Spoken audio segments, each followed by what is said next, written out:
Efésios capítulo 5.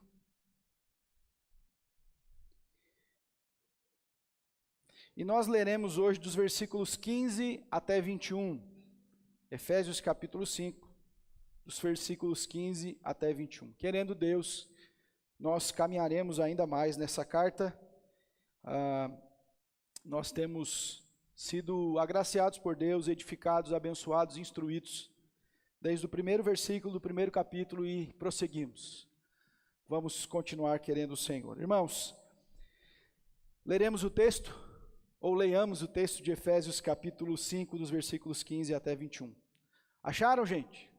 Amém? Diz assim a Santa Escritura: portanto, vede prudentemente como andais, não como nécios, e sim como sábios, remindo o tempo, porque os dias são maus. Por esta razão não vos torneis insensatos, mas procurai compreender qual a vontade do Senhor. E não vos embriagueis com vinho, no qual há dissolução, mas enchei-vos do Espírito, falando entre vós com salmos, entoando e louvando de coração ao Senhor, com hinos e cânticos espirituais, dando sempre graças por tudo a nosso Deus e Pai, em nome de nosso Senhor Jesus Cristo, sujeitando-vos uns aos outros no temor do Senhor. Até aí, vamos orar mais uma vez? Pai, a Tua palavra santa, verdadeira, que instrui-nos em Teu caminho. Nem só de pão vive o homem, mas de toda a palavra que procede da boca do Senhor. Apesar de mim, apesar de nós, de nossa nulidade na compreensão, se o Teu Espírito não nos trouxer o entendimento, nós confessamos agora, ó Pai querido, que precisamos de Ti. Precisamos de Tua instrução, precisamos de ouvidos espirituais atentos ao que o Senhor tem a falar. Quebranta o nosso coração, leva, Senhor, a Tua palavra no recôndito da nossa alma e nos instrui, nos ajude. O Senhor sabe o quão precisamos mais do que nós mesmos. O Senhor conhece e vê. Sê conosco mais uma vez, em nome de Jesus. Amém. Você é uma pessoa disposta a ouvir conselhos? Como você reage quando alguém prontamente te oferece conselhos? Existe um dito popular que se conselho fosse bom, não se dava, se vendia. Mas quando se aplica a todo bom conselho de Deus, não é assim. Todo bom conselho de Deus, o salmista vai dizer, que são melhores do que o ouro. É um tesouro ouvir a boa instrução de Deus. Eu sei que os irmãos devem ter visto em tempos de redes sociais e internet, que tem gente ensinando em todo o tempo. E parece que a tolice aumentou, e que qualquer coisa banal tem sido ensinada, dita e falada. Todo mundo fala e pouco se ouve. Tiago vai dizer que a nós devemos ser tardios para falar e prontos a ouvir, e demorados a se irar. Todo mundo ensina algo, diz alguma coisa. Eu já brinquei com vocês, inúmeras vezes acontece comigo, pelo algoritmo descobre que eu sou pastor e está dizendo: pastor, 2024 a sua igreja vai bombar. Eu digo, deixa ela lá de pé, porque ela é de Jesus. O tempo todo procurando ensinar, dizer, falar coisas que são fúteis, banais, efêmeras, que para nada tem proveito. Mas agora nós estamos diante de conselhos preciosos, que não são meramente conselhos de um homem de Deus, ainda que fossem muito válidos, mas nós entendemos como cristãos que são conselhos do próprio Espírito de Deus, porque quem inspirou os homens a escreverem a palavra de Deus foi o Espírito Santo. Nós não chamamos a Bíblia de um livro precioso qualquer. A Bíblia é a palavra de Deus.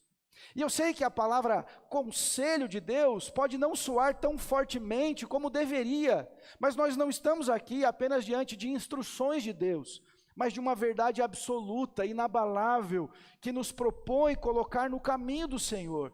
Então esteja atento a ouvir esses conselhos espirituais que esse homem de Deus, ao concluir este capítulo, está trazendo àquele povo, está trazendo a mim e a você, e nós precisamos ouvir. Sempre que você ouvir a palavra de Deus, ore baixinho isso no seu coração: Senhor, abra os meus ouvidos, Senhor, abra o meu coração, para ser instruído por tua boa voz, por tua boa palavra. Quais são esses conselhos que o Espírito Santo traz à igreja por intermédio do apóstolo Paulo? E eu quero tratar com os irmãos sobre conselhos espirituais. Entenda bem, são conselhos preciosos ao meu e ao seu coração. E o primeiro conselho é: andem de forma sábia, andem em sabedoria, vivam de forma sábia. Que há um contraste sim, que distingue você das trevas. Andem de forma sábia. Vamos ler o versículo 15 todos juntos? Portanto, eu estava na expectativa que os irmãos iam comigo. Vamos lá? Portanto,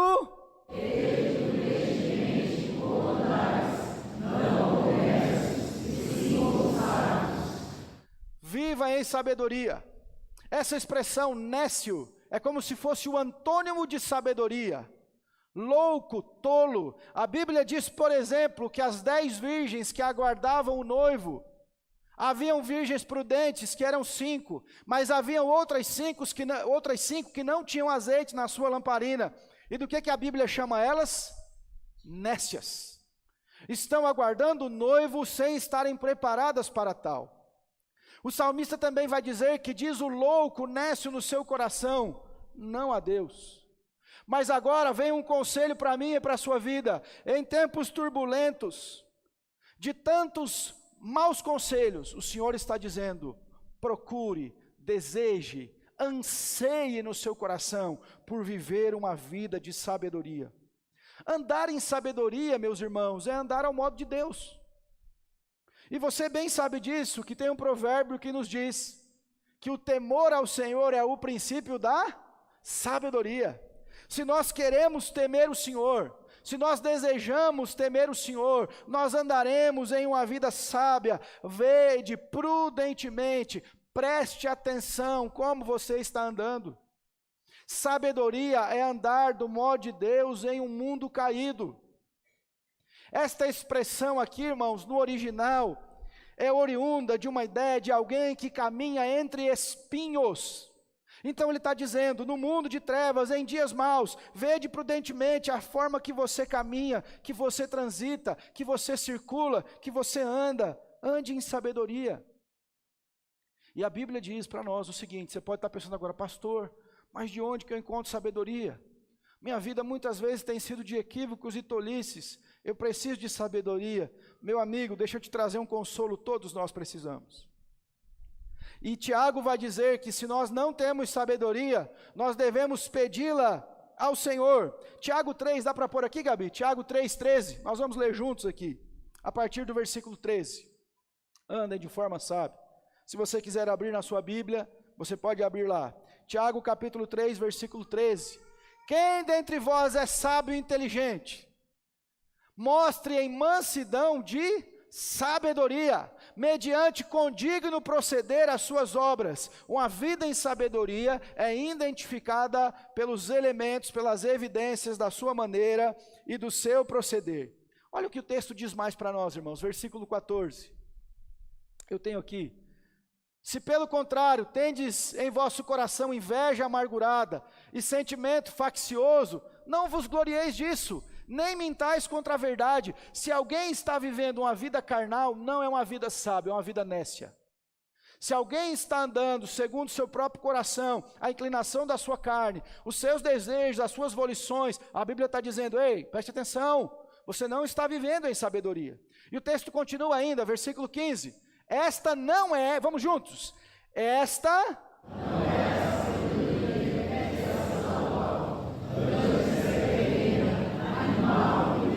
Olha o que Tiago está dizendo: é perigoso que a gente se confunda com um tipo de instrução que a gente acha que é sabedoria, mas na verdade é terrena, é animal e é demoníaca.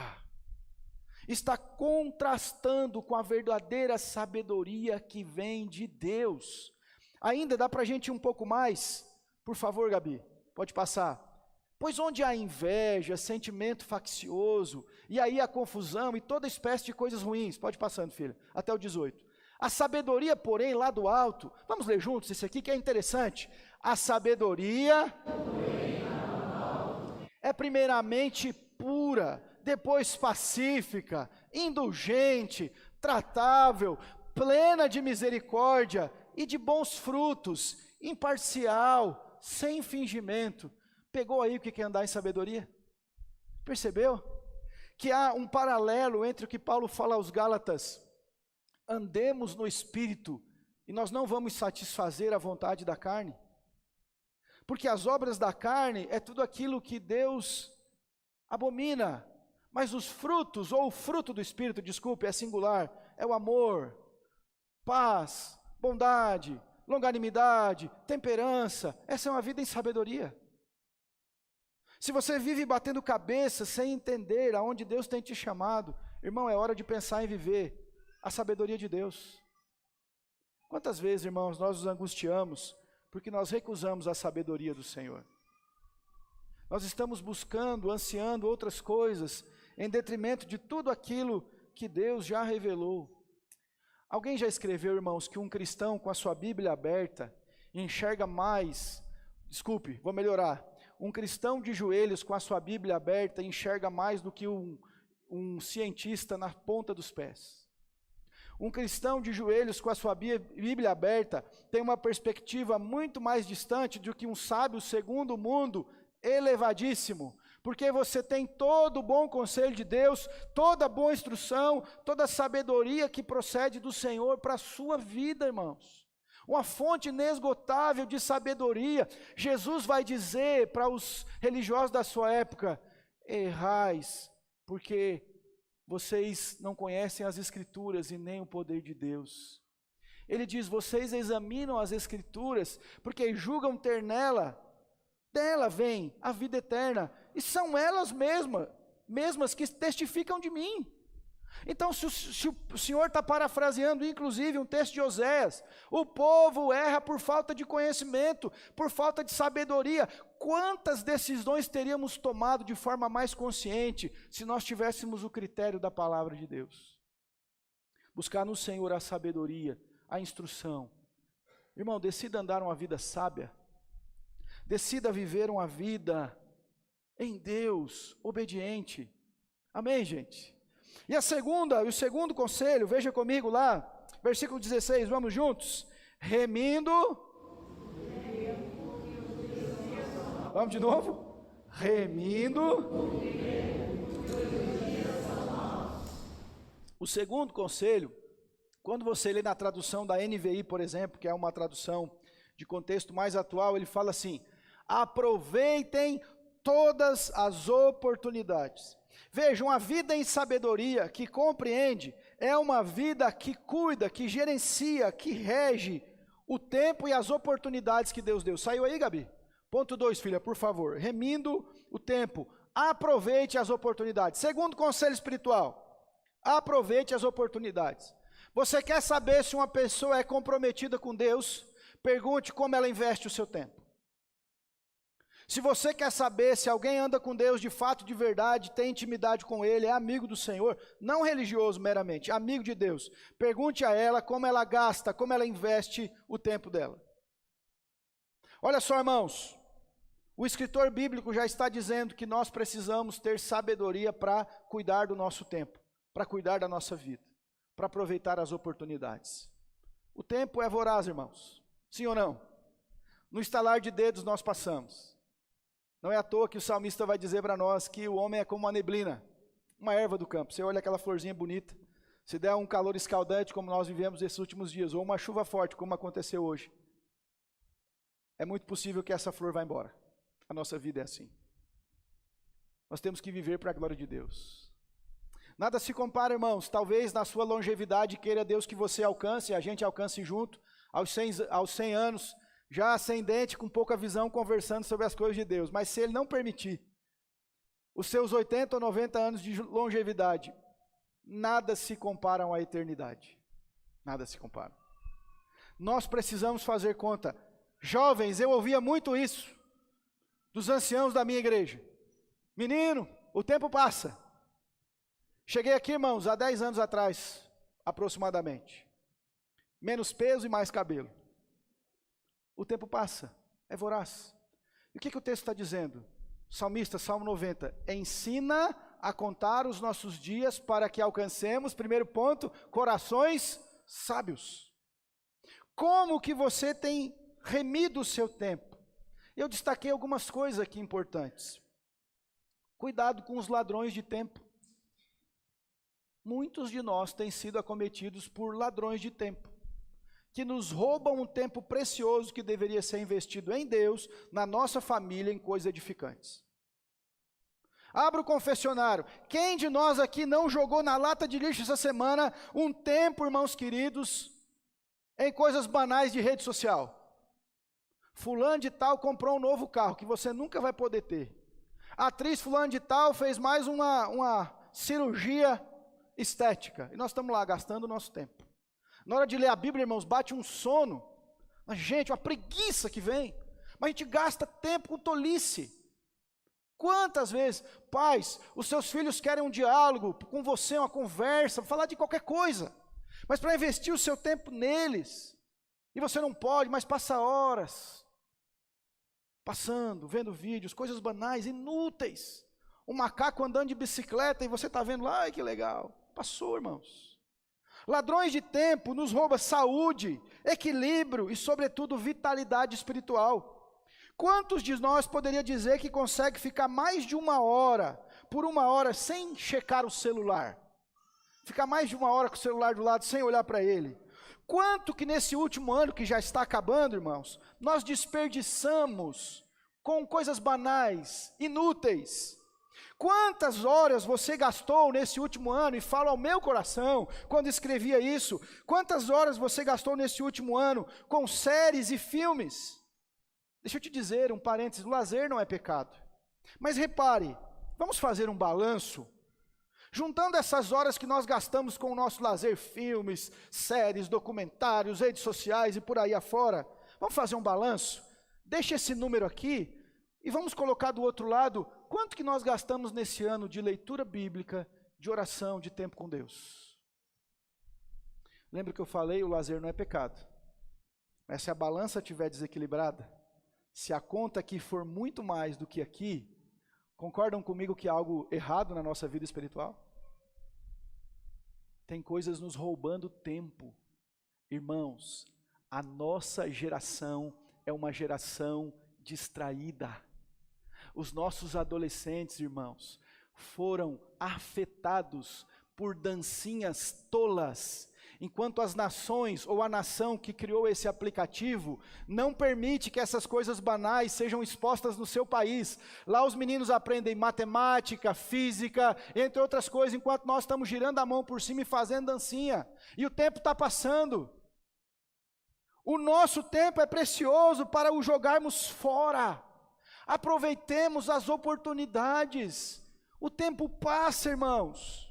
E a Bíblia diz em Hebreus 3 para nós: hoje, se ouvirdes a sua voz, a voz do Espírito Santo, não endureçais o vosso coração. No dia que se chama hoje, Deus tem nos dado excelentes oportunidades. E a gente, irmãos, alguém falava, estava conversando hoje com alguns amigos que fomos almoçar, e ele contando, falamos aí do que aconteceu, ficou sem energia, e alguns tiveram que tomar banho frio, de canequinha. Eu não vou nem citar os que não tomaram, deixa eles para lá. Mas a gente estava dizendo, como é gostoso voltar a poder tomar um banho quente, não é? A gente fica assim, que alegria, que coisa boa. Ele falou, a gente estava numa obra lá, e nós ficamos por quase um mês sem energia no apartamento. E aí eu fiquei pensando, irmãos, nós temos oportunidade de cultuar o Senhor livremente. E quando a gente é impedido por alguma enfermidade ou por alguma dificuldade, a gente fala, oh Deus, que saudade. Mas muitas vezes eu poderia estar e não fui, por preguiça espiritual, por negligência. E se alguém me cobrasse, eu ainda ficava chateado, fazia biquinho ainda. Ah, Senhor, quantas oportunidades nós temos, irmãos. Sua Bíblia está livremente aberta aí. Sabia que tem irmãos nossos chorando para receber uma porção da Bíblia, e Deus te deu a oportunidade de tê-la nas suas mãos. Nós podemos livremente cultuar aqui no nosso país ainda, livremente cultuar. Nós vamos recebendo bênçãos de Deus e vamos perdendo, irmãos, a noção de valorizar as oportunidades. Quais oportunidades que Deus tem te dado? Olhe para o lado, irmão. Valorize sua família, sua esposa. Veio uma mensagem na internet que eu até compartilhei, era assim, uma família, pai, mãe e filhos, e a mensagem era mais ou menos assim: não demore muito tempo para perceber que os dias comuns eram extraordinários. Alguns de nós choram pela perda dos seus queridos, e tudo que você queria era um dia simples, uma refeição ao redor da mesa, não é verdade? Conversa fora. Nós não estamos pensando em uma ocasião especial, uma viagem internacional, era uma coisa simples, mas você perceba que nós temos com os nossos amados coisas simples que nós muitas vezes não valorizamos e que nós vamos perdendo de vista. Deus está dizendo pelo seu Espírito: aproveite a oportunidade. Eu já orei e visitei muita gente, às vésperas da partida para a eternidade, dizendo: eu queria ter mais energia para fazer mais. Eu queria mais oportunidade para fazer mais coisas. Ei, irmão, e você que está aí? E você, irmã? Deus está te dando oportunidades preciosas. Oportunidade para amar e cuidar da sua família, servir em amor, ajudar uns aos outros, colocar os seus dons à disposição do Senhor, servir sua comunidade, remindo o tempo, porque os dias são maus. E um terceiro aspecto aqui dos ladrões do tempo e de cuidar das oportunidades é entender que os nossos dias são maus. Vivemos em dias maus. Por isso que você tem que cuidar do seu tempo, irmãos.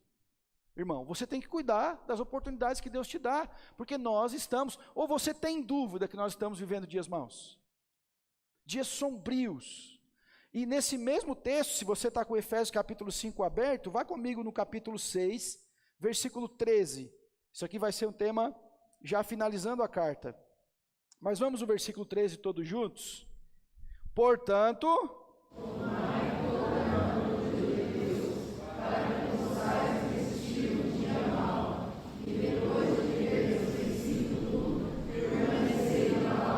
os dias maus chegam, os dias são maus.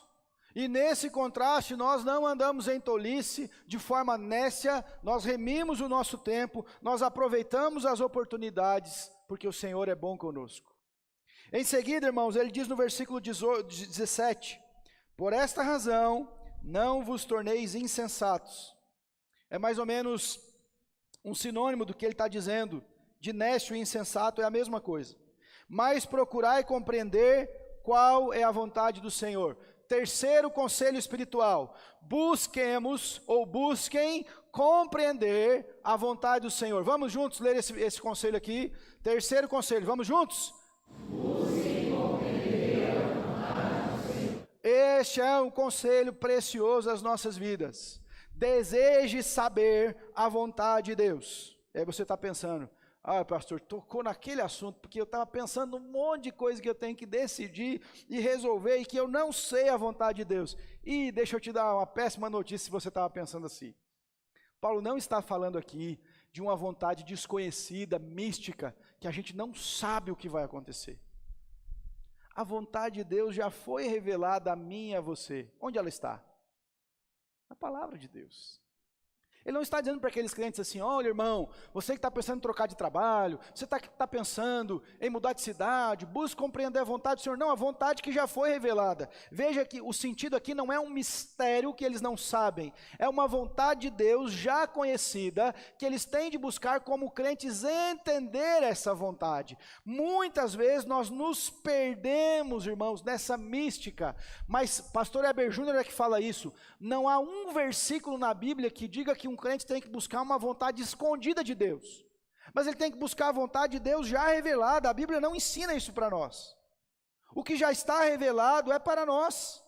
Pessoas que ficam buscando vontade mística, querem descobrir alguma coisa, querem sentir um arrepio, querem ver uma bola de fogo, essas pessoas geralmente estão negligenciando o simples.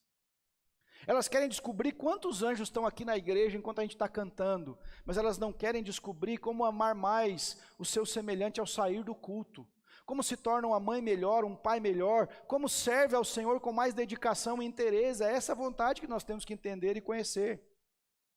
Um alerta, irmãos, sobre a vontade: o que deve prevalecer na vida de um cristão não é a sua vontade.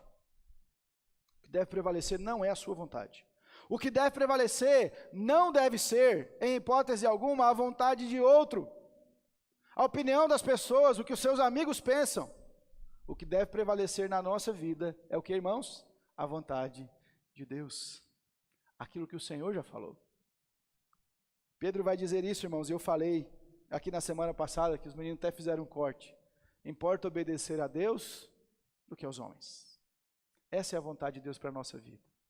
Buscar conhecer mais os caminhos de Deus, os decretos de Deus, tudo aquilo que Deus diz para nós.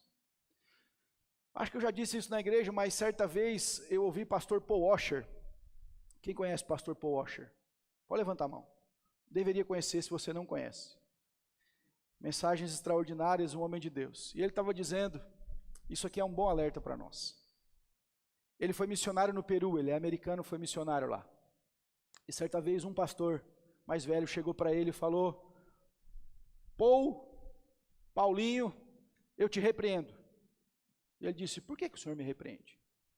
Eu te repreendo porque quando as pessoas estão procurando você, em algum assunto da vida delas, você de imediato as diz tudo o que a Bíblia diz, e elas estão confiando demais em você e nos seus conselhos, e não estão indo buscar o que Deus ensina e fala na sua palavra.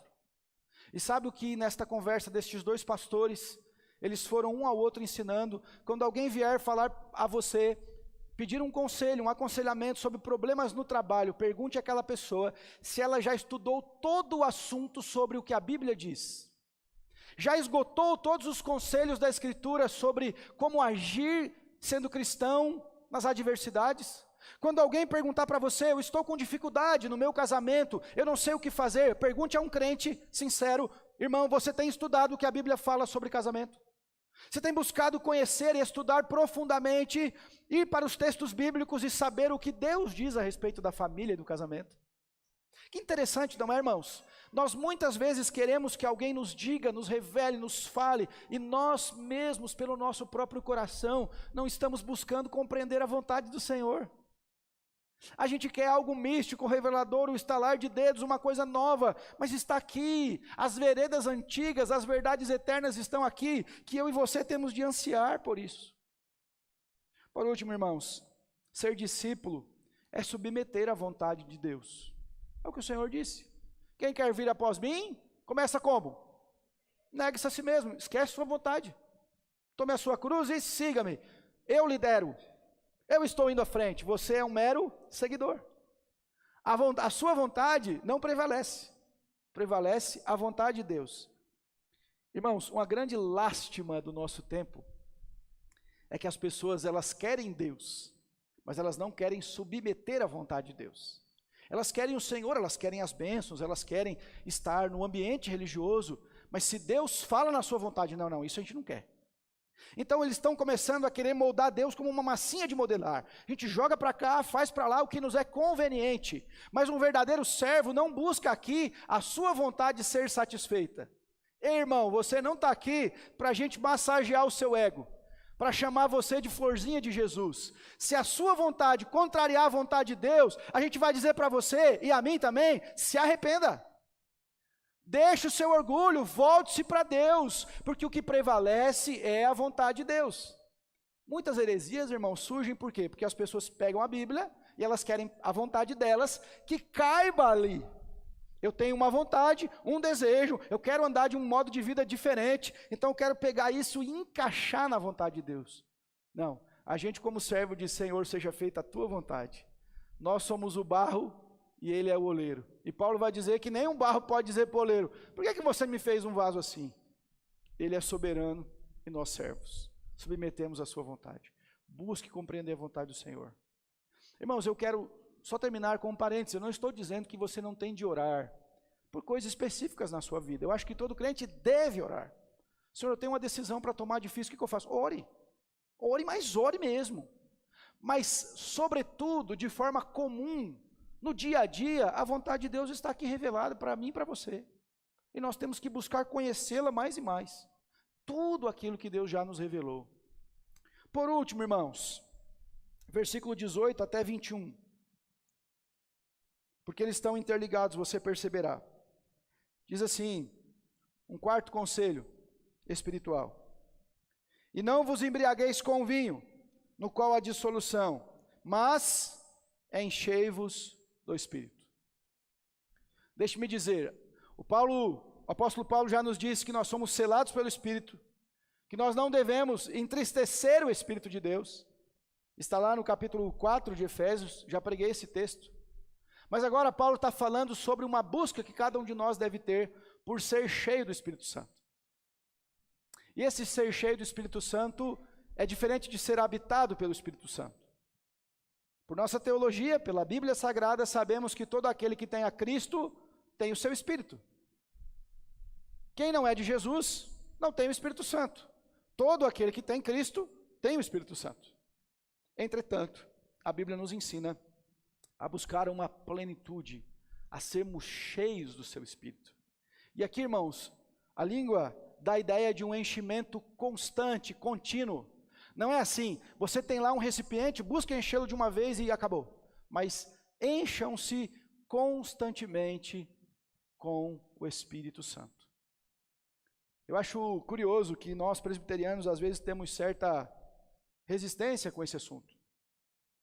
Porque a gente sabe que nos nossos dias, muitas pessoas dizendo ser o Espírito Santo, fazem toda forma de bizarrice. Existem inúmeras páginas na rede social que são páginas de humor, que tiram sarro de pessoas dizendo estarem cheias do Espírito Santo, mas que fazem todo tipo de coisa que a Bíblia não diz que é o Espírito Santo. O Espírito Santo não vem para nos fazer pular, gritar, urrar, sapatear. A Bíblia diz que o Espírito Santo vem para nos convencer do pecado, da justiça e do juízo. O Espírito Santo produz em nós o seu fruto. O Espírito Santo molda em nós o caráter de Cristo. Então o que o texto está dizendo, irmãos, isso aqui texto, é Bíblia, para presbiteriano também, buscar ser cheio do Espírito Santo. Os homens de Deus, ali da igreja primitiva, quando desce o Espírito Santo, e eles começam a ficar cheios do Espírito Santo, há uma pregação fervorosa, incisiva do Evangelho, há milagres, há avivamento, há salvação, há uma igreja mobilizada, há um crescimento. Por quê? Porque o pessoal está cheio do Espírito Santo. Pedro, cheio do Espírito Santo, prega, e 3.000 se convertem. O que mais nós precisamos em nossa geração, em nosso tempo, em nossa igreja? Buscar sermos cheios, experimentarmos de uma plenitude do Espírito de Deus em nós. Olha só, como é que a gente é cheio do Espírito? Como é que a gente busca ser cheio? O texto começa dizendo, não vos embriagueis com vinho. Ou seja, fuja da dissolução. Tem um contraste aqui. O entorpecimento através deste problema do vinho que havia na igreja antiga. Não pense você que não havia, havia. Muitos tipos de adoração a culto e cultos pagãos, havia o elemento do entorpecimento da bebida alcoólica. Eles se embriagavam e pensavam alcançar um conhecimento diferente. Eu já vi muito isso, gente embriagada achava que tinha um conhecimento diferente. Mas o texto está dizendo, não busquem se embriagar. Porque no vinho há dissolução. Lembra que o filho pródigo estava longe da casa do pai numa vida dissoluta?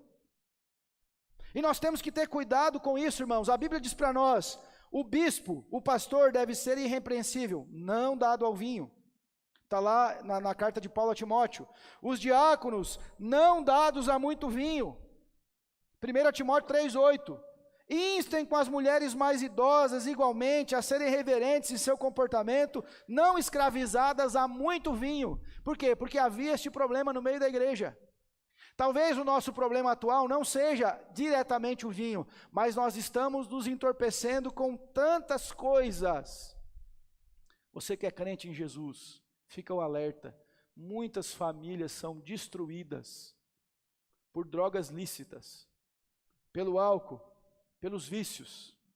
Quanta gente que pode testemunhar traumas aqui, por esse tipo de pecado que adentra, que nada faz mal. Leia a Bíblia. Noé entrou em confusão, embriagado.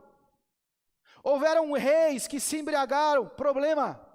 A embriaguez está atribuída a problema. A Bíblia diz, sede sóbrios, sobriedade é o contrário de embriaguez. Estejam vigilantes, alguém embriagado não está vigilante. Cuidemos com isso, irmãos. Nós não fomos chamados à devassidão, à dissolução, mas sermos no Senhor, sóbrios, íntegros. Não se engane, meus queridos, é sempre vem sutil, parece não perigoso, mas cuidado. Alguém que está escravo dos vícios hoje não pensou em se viciar da primeira vez. Ele não imaginava que se tornaria escravo no primeiro gole, na primeira provada, na primeira tragada. Há um mal, irmãos, entre nós, na nossa nação. Quantas pessoas escravizadas pela dependência química, pelo álcool e por outras drogas. Uma vida cheia do Espírito se afasta de qualquer exagero. E lembra o que a Bíblia diz, pela consciência não faça, cuide, seja santo, tenha cuidado, tenha prudência, é o que a Bíblia está falando. Outra coisa, irmãos, que eu sei que o tempo está avançando aqui, outra coisa que o texto diz para nós, uma vida cheia do Espírito Santo, olhe comigo, o versículo seguinte, 19, se você está cheio do Espírito Santo, repare que tem uma vírgula aí, certo? Mas enchei-vos do Espírito, vírgula, falando entre vós com salmos, entoando e louvando de coração ao Senhor, com hinos e cânticos espirituais. Crentes cheios do Espírito Santo, não são dados à dissolução, à embriaguez, e eles têm um hábito de comunhão com louvor e encorajamento. Olha o texto comigo de novo. Falando entre vós, não é falando a vós, não é falando a si mesmo, não é balbuciando a você, mas entre o povo de Deus há um hábito de salmo, entoando e louvando de coração ao Senhor, com hinos e cânticos espirituais, encorajando uns aos outros. Irmãos, eu amo ver a igreja cantar. Vocês podem perceber. De tempo em tempo eu peço para parar e só a igreja cantar. O povo de Deus sempre cantou. E no céu nós vamos cantar. Amém? Eu não sei se vai ser os anjos lá tocando harpa, ou se vai ter bateria, vai ter guitarra, não sei. Mas nós vamos cantar. Louvar o nome do Senhor. E o povo de Deus, cheio do Espírito Santo, louva o Senhor.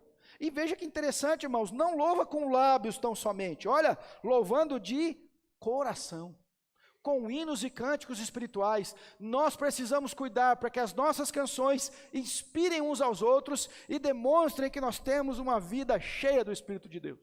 Nós louvamos a Deus. Tiago vai dizer, gente, presta atenção, não pode sair água doce e salgada de uma mesma fonte. Com a mesma boca que você bendiz o Senhor, você não pode amaldiçoar o seu semelhante. Cuidado com as coisas que você canta. Cuidado com as coisas que você fala. Não entristeçais o Espírito Santo. Se você é cheio do Espírito Santo, a sua boca canta louvores a Ele. E o versículo 20 diz que uma vida cheia do Espírito Santo é uma vida que tem um coração grato ao Senhor. Olha o versículo 20, vamos juntos, irmãos.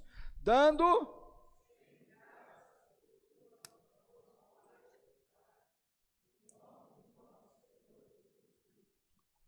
Quando dar graças, o texto diz. Quando? Está aí, irmão, no versículo. Quando quer dar graças? Sempre. Pelo que, irmão? Por tudo. A quem? Ao nosso Deus. E por meio de quem? Por meio de Jesus. Que difícil, gente. Que difícil. Dar graças quando as coisas vão bem é fácil. Não é? Mas dar graças a Deus por todas as coisas, porque essa é a vontade de Deus, é difícil, irmãos. Uma vida cheia do Espírito Santo cultiva um coração grato, um coração que bendiz o nome do Senhor. Eu falei aqui recentemente, quando preguei sobre a língua nessa carta, a adoração, a gratidão é o antídoto da murmuração. Cultive um coração grato. Uma pessoa cheia do Espírito Santo não está maldizendo, não está reclamando, está louvando ao Senhor, está dando graças a Ele. E fica o convite, quinta-feira tem culto de ação de graças, vem cá louvar. Eu estava vendo um rapaz contar uma história, irmãos, ele dizendo assim, minha mãe reclama demais, ele tinha uma situação melhor na vida, era humorista. Ele falou que chegou na casa da mãe, mãe tinha 5 galinhas, ele falou, mãe, estou com vontade de comer aquele cuscuz com galinha que a senhora faz, ela matou um frango. Preparou a mesa, e ele comendo, ela olhou e falou, pois é, o que foi, mãe, vida difícil, o que foi, mãe, eu tinha 5 galinhas, agora tenho só 4, uma já foi, e aí ele disse assim, não, vou fazer o seguinte, foi lá na feira e comprou 5 galinhas, chegou de tarde, ele entregou para ela, 5 galinhas, daqui a pouco ele viu ela assim, o que foi, mãe? Te dei 5 galinhas para a senhora, pois é, agora eu tenho 9, podia ser 10, não consegue agradecer. Eu vi uma outra ilustração, irmãos, interessante isso aqui, bem interessante, me ocorreu agora. Não sei se alguém viu na rede social, estou concluindo, gente. O pai coloca o filho do lado dele e entrega um chocolate. Alguém viu isso? Entrega um chocolate e pergunta: você está feliz pelo seu chocolate? Ele fala: sim, estou feliz. Em inglês tem legenda.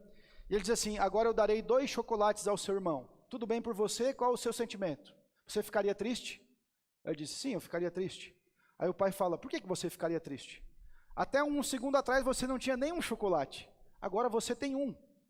Não deixe que a perspectiva do outro roube a bênção que você acabou de receber. Mais ou menos o pai diz assim: olha só, há pouco tempo você estava sem nada, agora eu te dei um, você passou a ficar triste porque o outro recebeu 2, alegre pelo um que você recebeu. E nós não somos assim, gente.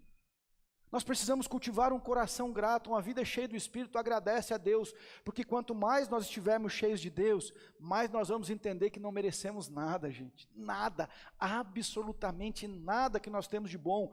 Tudo que nós possuímos é fruto da bondade de Deus. Eu quero ler um texto aqui, irmãos, que está em Atos dos Apóstolos, se você puder ir comigo lá. Eu não anotei o capítulo, mas eu vou encontrar aqui. Atos dos Apóstolos, capítulo 7.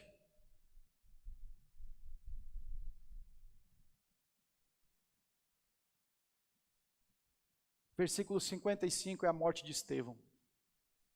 Esse texto para mim é especialmente impactante porque é um homem cheio de Deus, é um diácono. É escolhido dentre aqueles homens que são cheios do Espírito Santo. A vida dele vai acabar. Nós estamos lendo o finalzinho da sua trajetória. E não é de uma forma heróica, como você pensa. Não é aquelas pessoas que estão recebendo aplausos. Esse homem cheio de Deus está sendo apedrejado. Atos capítulo 7, versículo 55. Já está ali. Vamos juntos, irmãos. Mas...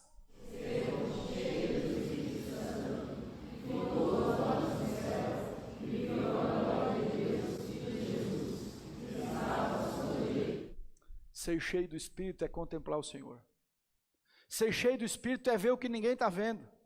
Os homens cheios de religião estão com pedras na mão, e o texto vai dizer para nós no versículo anterior que eles rilhavam os dentes contra Estevão, querendo acabar com a vida dele, mas ele, cheio do Espírito Santo, via o céu. Quem está cheio do Espírito Santo para de olhar para a terra e olha para o céu. Quem está cheio do Espírito vai trocando os valores passageiros dessa vida e é cheio de coisas da eternidade. E agora veja o final da sua vida, irmãos. Versículos 59 e 60. Só é possível por uma pessoa cheia do Espírito Santo. E apedrejavam Estevão, que invocava e dizia: Senhor Jesus, recebe o meu espírito. 60. Então, ajoelhando-se, clamou em alta voz. Olha, se isso é possível para alguém carnal, para uma mente terrena, é só alguém cheio do Espírito. Então, ajoelhando-se, clamou em alta voz: Senhor, não lhes imputes este pecado. Com estas palavras adormeceu. Um crente cheio do Espírito Santo resiste em todo o tempo, porque ele vê o Senhor. Irmão querido, você deveria colocar uma meta na sua vida. Ser cheio do Espírito. Ser cheio do Espírito Santo ia dirimir muitos problemas que nós temos. Eu digo para você, em nome do Senhor, e por tudo que a Bíblia me ensina, muitas das suas inquietações, dos seus dilemas e dos seus problemas desapareceriam se você fosse cheio do Espírito Santo. A sua vida mudaria, as coisas seriam transformadas, mas nós estamos buscando nos encher da nossa vontade, do nosso querer. Oh, irmãos, por favor, ore comigo para ter uma igreja cheia do Espírito Santo. Ore comigo, irmãos, para que nós tenhamos um pastor cheio do Espírito Santo, para que nós tenhamos presbíteros, diáconos, irmãs, irmãos, crianças. Eu já vi criancinhas cheias do Espírito Santo, irmãos. Idosos cheios do Espírito Santo. Oremos para que o Senhor nos visite. Para tal, nós precisamos abandonar nossas práticas, nos voltarmos a buscar o Senhor, orar, jejuar, consagrar a nossa vida. Então, irmãos, o Senhor nos encherá. No versículo 21, que conclui o texto de Efésios 5, diz assim: sujeitando-vos uns aos outros no temor do Senhor. Por quê, irmãos? Porque no temor de Cristo. Porque uma vida cheia do Espírito Santo promove uma comunhão sadia. Quem é cheio do Espírito, irmão, está diminuindo mais e mais. João Batista falou: importa que ele cresça e que eu diminua. O povo estava perguntando: mas você não é o Cristo? Não, não. Eu sou só uma cana agitada pelo vento. Vai vir um após mim que eu não sou digno de desatar as sandálias dele. Quando nós estamos cheios do Espírito, irmãos, a glória de Deus, nós só diminuímos. Então ele fala, cheio do Espírito Santo, você sujeita um ao outro na comunidade. Nós não estamos querendo ser melhor do que os outros. Por quê? Porque melhor que nós é Deus.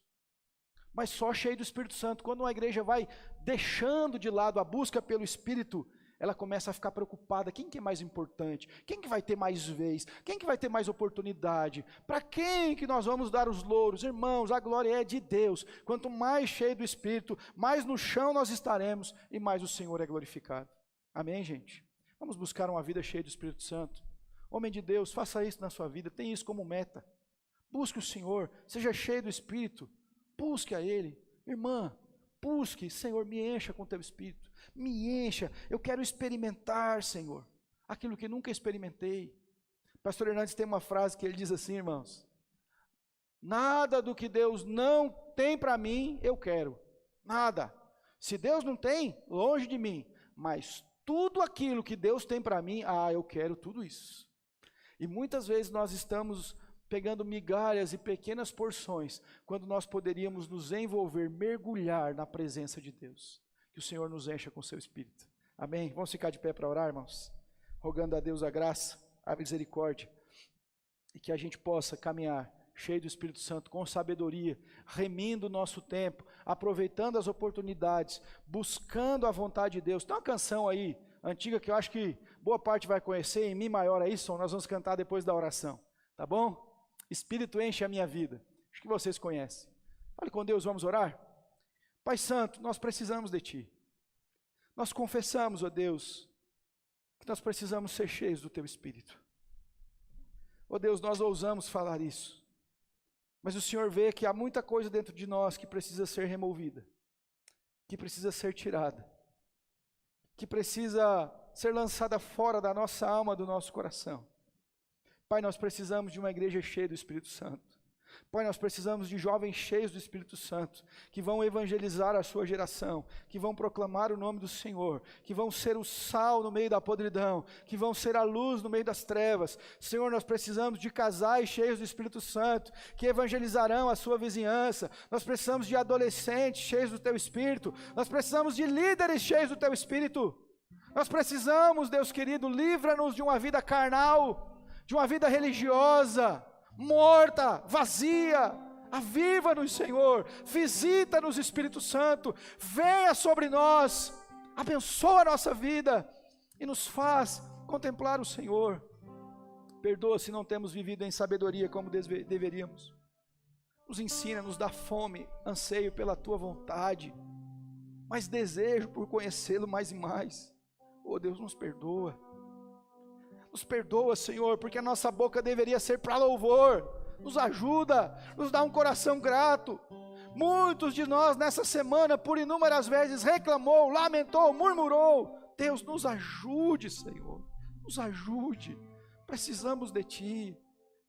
Senhor, leva-nos à oração, leva-nos à consagração, leva-nos à busca pelo nome do Senhor. A Tua palavra diz, enchei-vos do Espírito, e que esta seja um conselho da Tua palavra, e que a gente agregue em nosso coração, para os próximos dias, para o findar desse ano, para o outro ano, sejamos nós cheios do Teu Espírito Santo, em nome de Jesus, Pai, em nome de Jesus é que nós oramos, amém.